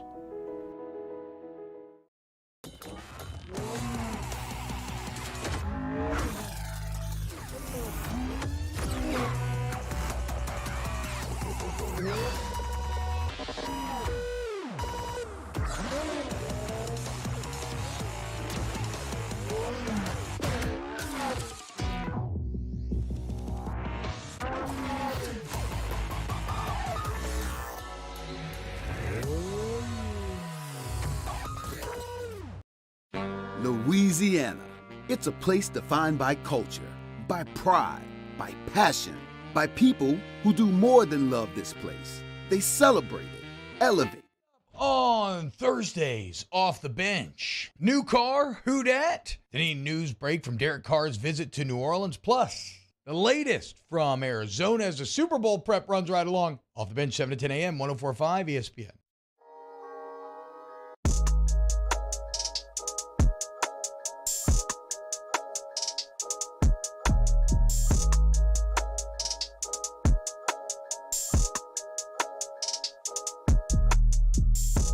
This is Hunt Palmer on 104.5 ESPN Baton Rouge. All right, let's do some grading on my results from gambling picks in the Southeastern Conference last night. There were 4 games. I told you which side I would take. Those of you who are interested in fading me, last week wouldn't have done you any good because I went 2-2. We'll see how we went last night. Starting College Station, Texas A&M was laying 3 points. What was my selection? I'm on the Aggies, -3.5 in that one. -3.5, huh?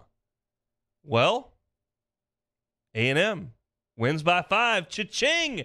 Count it. Impressive effort by the Aggies to sweep Auburn. They moved to 12-1 on their home floor. Wade Taylor goes for 22 points. They just continue to score and score and score. I did not see Texas A&M scoring 83 points on Auburn at home, but they're just playing good basketball. It's really impressive to watch. I think there's so many people that want to jump all over A&M and say, oh, Woodward killed him with the Jimbo hire and killed him with the Buzz hire. Well, Buzz is winning a lot of basketball games right now. And if you look back at their last 3 weeks of SEC play last year and what they've done this year, moving to, 9-2? Is that what they are right now? I mean, it's been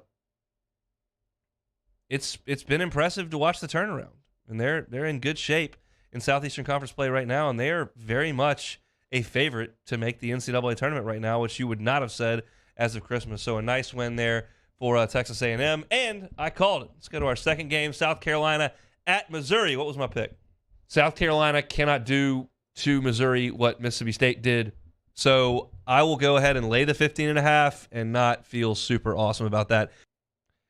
Yeah, that one didn't get home. That was only a 9-point win by Missouri. Look, Missouri did get back on track offensively. Kobe Brown had 19 points and 8 rebounds for him. But South Carolina did keep up to an extent. They scored 74 points, which I didn't imagine they would do. So that is a loser. We are 1-1 on our bets for the evening from last night. Let's go to Rupp, Arkansas, and Kentucky. I will take Arkansas in the points. I think that Kentucky wins this game, but I do think it could be a 1 or 2 possession game late. It was not a 1 or 2 possession game late. Kentucky did not win the game, but I took Arkansas and the 5.5 points. Hogs win by 15. Really nice work by the Hogs to score 88 points on Kentucky. This Arkansas team was anemic on offense as of 3 weeks ago, and they're finding something. Last night, Council goes for 20. He's been steady for them all year. Black goes for 19, which from the point guard spot with 5 assists, really impressive. He turned it over 6 times, but that's kind of what he does. Then Mekhi Mitchell goes for 15 points, and Devo Davis goes for 15 points. Really, really good stuff from them. And Kentucky, on the other hand, just has not been very good against upper-level teams. They've won games against the lesser teams in the SEC, but when they've stepped up in class to the type of teams that Kentucky should be able to, quite frankly, stand up to, it hasn't been awesome. Alabama crushed them by 26. They lose to South Carolina. Now, nice win against Tennessee. That becomes the outlier at this point because you beat Georgia. You beat A&M. Nice job. Beat Vanderbilt. Go play Kansas. Well, at home. Lose by 9. Beat Ole Miss. Beat Florida. Play Arkansas. Nope. In your non-conference, lost to UCLA. Lost to Gonzaga. Lost to Michigan State. So it's not awful for Kentucky. They're not bad. They're just not to the level that they expect to be at. And last night on their home floor, to get dusted like that against Arkansas is a bad look. And all of a sudden, you can start to see a little momentum from the Muss Bus. It's about that time. When it turns to February, that dial kind of turns, and they've been better. There's no guarantee they're going to finish this thing strong, but that's a nice start for them last night. So 2-1 on my picks thus far. Got one more to go, Ole Miss and Georgia. I think Georgia wins this game, and they're going to cover 1.5 at home against the worst team in the league. Or not. Kermit's team goes to Georgia and wins 78-74. They got Matthew Morrell back, which is big for them. He helps them. They got to have him. And he didn't play great. He was only 2 of 11, but he scored 14 points. And Brakefield, who's kind of been their other offensive piece now that Morrell out and Deshaun Ruffin gone, he goes for 24, and that's certainly a big help for Georgia. You feel good for Kermit to go get that win. It's been a really, really miserable run for Ole Miss, and he's a good guy and a good coach, and it's just been terrible for them. But all of a sudden, Georgia, which was playing pretty decent at the beginning of conference play, they beat Auburn, beat Mississippi State, went to Ole Miss and won. Wow, that's 3-1 in league play. Well, after that, they're 1-6 in their last 7 games. Kentucky blasted them. They lost to Vanderbilt. Tennessee beat them by 30. Auburn got after them by 21. A&M smoked them, and now Ole Miss is beating them. Georgia is really leaking oil and becomes one of those teams that you look at on the schedule that LSU will have a chance to play with and beat because they've just been very, very poor. If Ole Miss can come into your house and beat you, anybody in the league can, and Ole Miss certainly did come into their house and beat them. So, once again, a 2-2 night for me gambling on the SEC. Those of you who have been singing from the rooftops to fade me don't have many financial benefits to show for it, do you? You're not hurting. You're just not winning anything. Now, tonight, there's a couple games outside of LSU and Mississippi State that I wanted to talk about briefly. Tennessee will go to Nashville to play Vanderbilt. Vols are a 10.5-point favorite. Vanderbilt tends to play Tennessee close. That rivalry is a little more hotly contested, I think, than we realize, specifically now in baseball where Tennessee's got a pulse. And football, usually the Tennessee should have the upper hand, although it doesn't always work that way. But in basketball, it's been a fairly even playing field, and Vanderbilt's held their own against Tennessee. I don't think they will tonight. I'll take Tennessee and lay the 10.5 points in Nashville. I think the Vols can play really good defense against that good Vanderbilt offense and pull away. I think they can win that one by 10.5. Florida headed to Tuscaloosa to play Alabama. Line on that one is 9.5. I'm going to take the home team and lay the 9.5 with Alabama. I can't in good conscience make a pick when I know in the back of my mind that it's very possible that Alabama wins the game by 30. They do that sometimes where they just run somebody off the floor. Not always. They got run off the floor by Oklahoma 2 weeks ago. And they don't win all their games by 20 and 30 points. And in some cases 40, in some cases 60 against Vanderbilt. But I can't trust Florida to stay inside 9.5 when I know very well it could be 25. That just doesn't work for me. They're going to run. I think that Alabama has the bodies to deal with Castleton, with Bediako and some of the other guys they can run in there. I think that's a huge part of Florida's identity is kind of slowing things down and going inside to Castleton. I think that Alabama's just going to run and shoot, and it's just sometimes the avalanche breaks, especially in Coleman Coliseum, and I think that may happen to Florida tonight. So I will take Alabama, and I will lay the 9.5 points. I got both favorites laying a healthy number this evening, but they are the best 2 teams in the league, so that gives me a little bit more solace in making those my selections. So for your television watching pleasure tonight, Tennessee at Vanderbilt is at 6 o'clock on the SEC Network, and then on ESPN 2, same time as LSU, 8 o'clock, Florida and Alabama. Tonight, LSU and Mississippi State is on the SEC Network at 8 o'clock if you're looking to find that this evening. Tigers looking to get off a 10-game losing streak against the Mississippi State Bulldogs. All right, let's take one more time out. We will come back with Take It or Leave It and close up shop here on a Wednesday edition of the Hunt Palmer Show. Hunt Palmer on 104.5 ESPN Baton Rouge. LWCC is Louisiana loyal. They're elevating and celebrating champions of Louisiana like Simone Malaz. Simone is the executive director of Restore or Retreat. She's a leading expert on coastal restoration efforts and was appointed to the Governor's Advisory Commission on Coastal Protection, Restoration, and Conservation. She's a member of the state's Coastal Advisory Team working with the Coastal Master Plan. She's dedicated her career to protecting Louisiana's coast.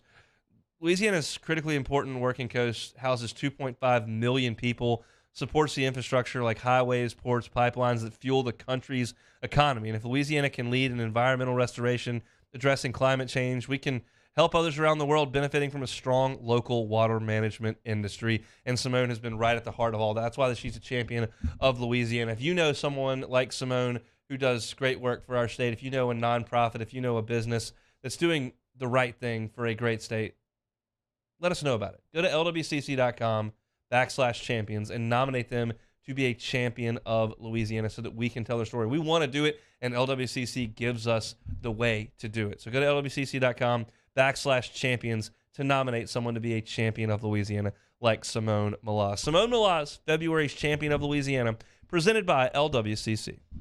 Our listeners fire off their opinions on the jimsfirearms.net hotline at 499-1045. Keep listening for your next chance to shoot us your thoughts with the jimsfirearms.net hotline on 1045 ESPN Baton Rouge. We get it done with strength, commitment, dedication, grit.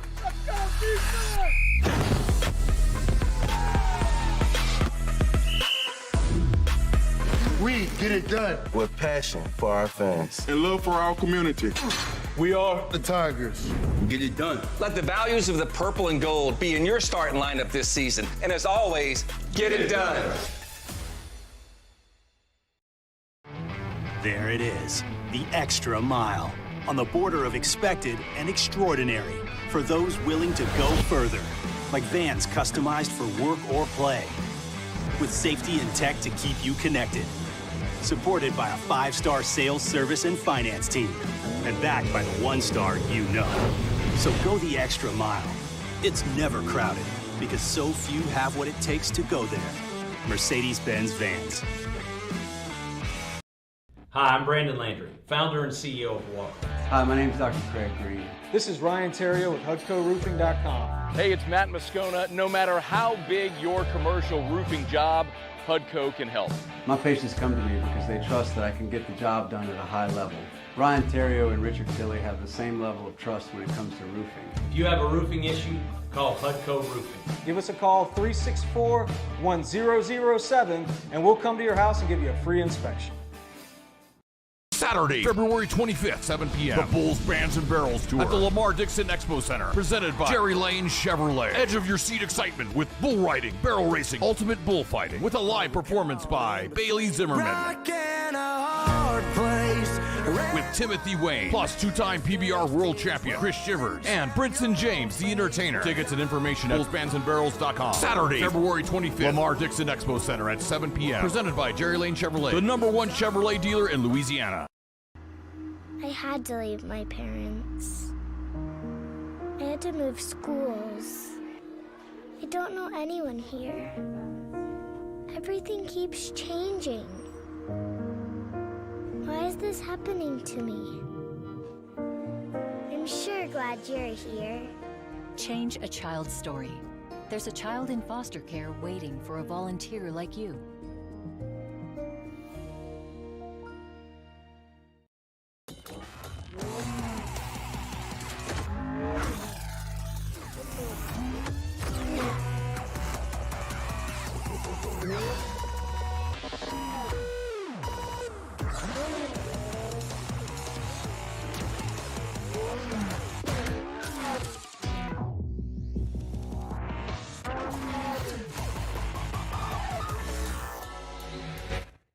Join us for the Thursday edition of Hanny Time. We'll take a look back at LSU and Mississippi State. Plus, Ali Cosell from the Bird Rights joins us at the NBA trade deadline.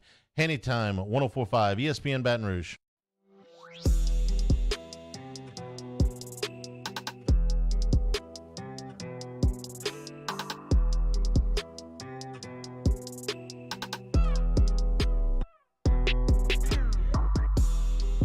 You're listening to Hunt Palmer on 104.5 ESPN Baton Rouge.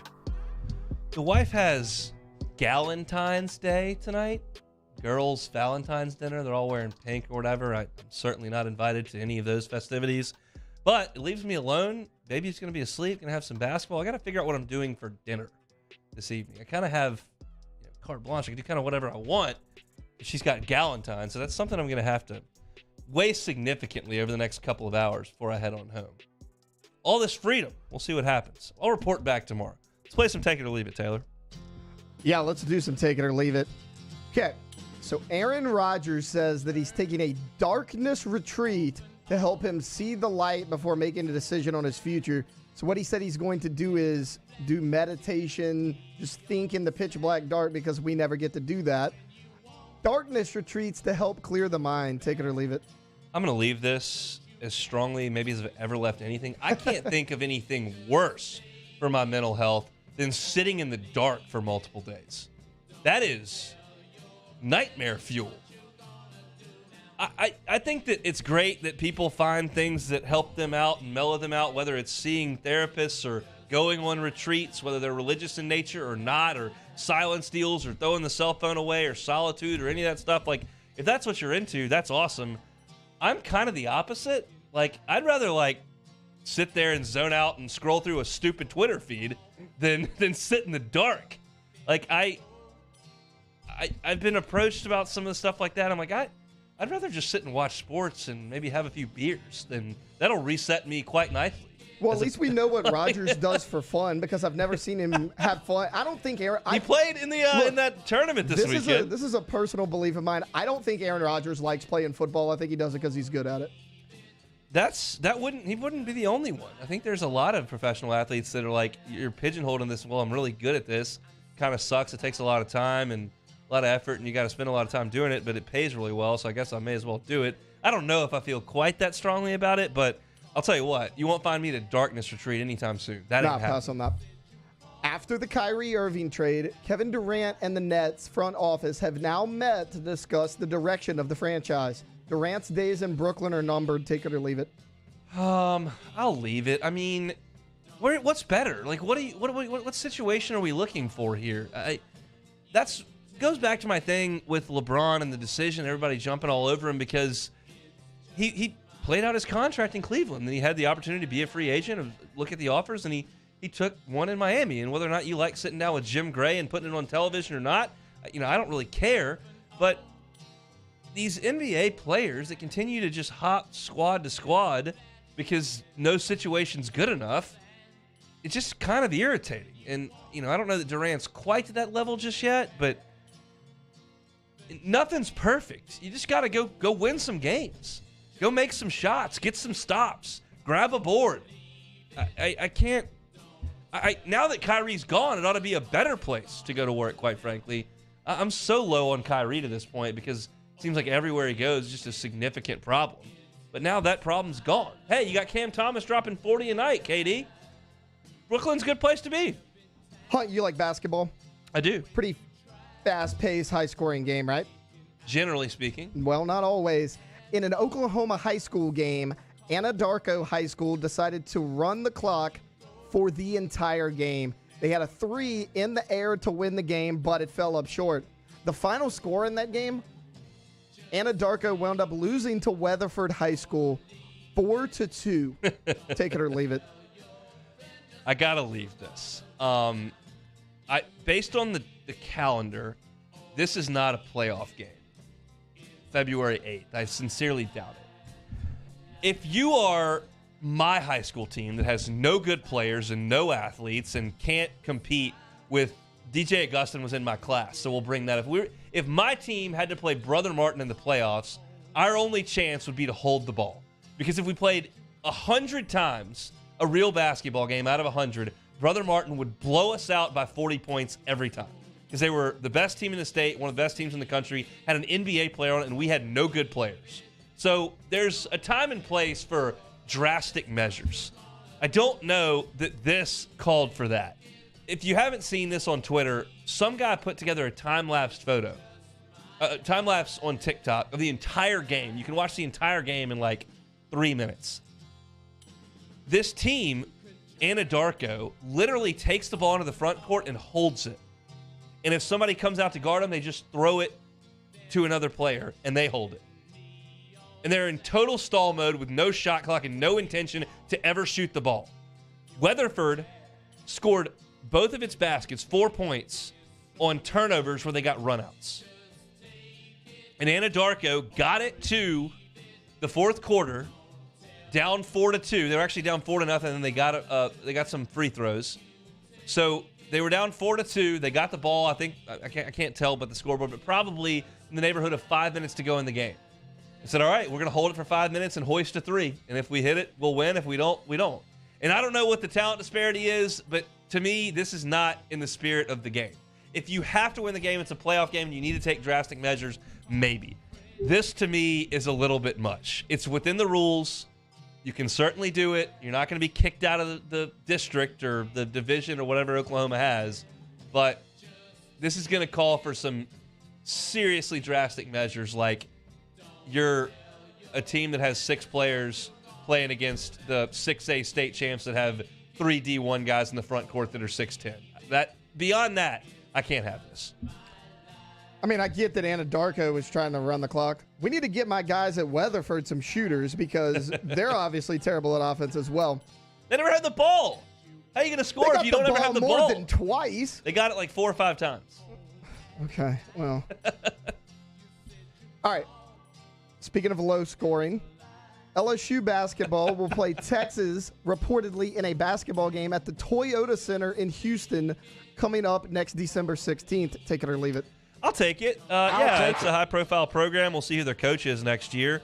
And we don't know anything about LSU's team next year, which usually, in my entire life, we would have a real good feeling for what LSU's team would look like next year. We don't now because transfer portal's blown that all up. So I think it's good for the Houston alums to have a chance to see LSU. Wade's team's played at Houston a couple times. The Cougars with Kelvin Sampson. I think it's good for that. I don't necessarily need the neutral site football games all the time that we're starting to put on the schedule, but for a basketball game, to send them over there to Houston, and maybe there's talk that Texas may come back to the Smoothie King Center, which would be cool as well. These basketball games are not like football games. They're not as precious. We still get a lot of those, so you want to put those at neutral sites every once in a while, I'm okay with that.